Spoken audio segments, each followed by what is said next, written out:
Hey everyone, you wanted us to look at this viral video, so let's have at it. Good guy.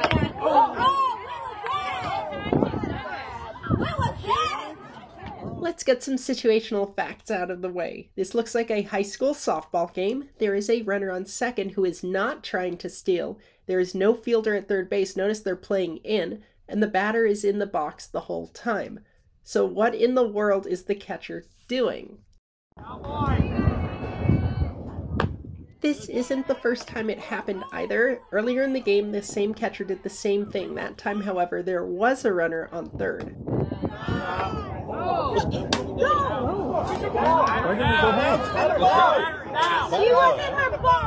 Way back in 2015, the National Federation of High Schools put interference in as a point of emphasis, including Rule 744. The batter interferes with the catcher's fielding or throwing by stepping out of the batter's box.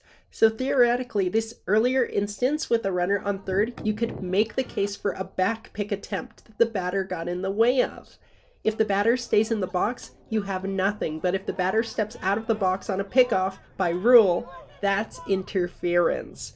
And call me crazy, but my instinct tells me the defensive team was trying to draw an interference call here.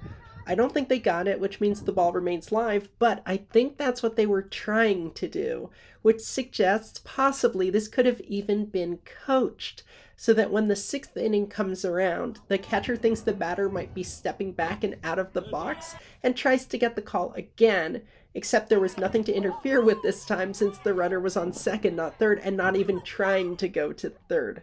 Apparently, I'm not the only one who thinks this is a little odd because the UIL, Texas's interscholastic league there, is investigating this incident. Should there have been ejections? There weren't. This has happened in even professional baseball before.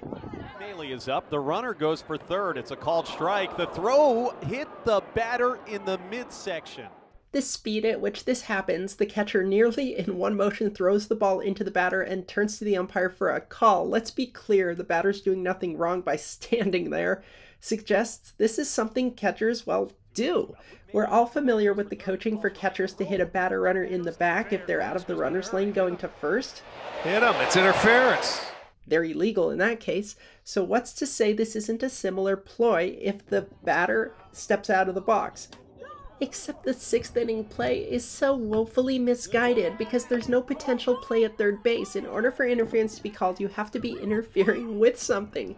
There's nothing to interfere with here. What are you doing? But more importantly, is this how we want to play baseball and softball now? By trying to get calls by drilling people?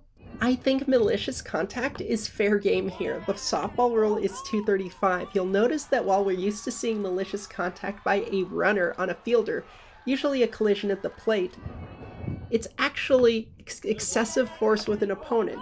It doesn't have to be two bodies running into each other. I think throwing a baseball into an opponent for no good reason is excessive force. I think it qualifies, and if not that, certainly unsporting and ejectable through that rule. Again, the first one, potential play at third, can't quite prove anything there, but with absolutely nothing going on in the sixth inning at third base, the second example is a clear case of, to me, an unsporting and ejectable act that possibly reflects on coaching. What does everyone here think? How would you have handled this? Ejection, warnings, nothing? Or is it interference? Visit us online at closecallsports.com. Subscribe to us on YouTube, Twitter, and Facebook, also Discord, and we'll see you on the site.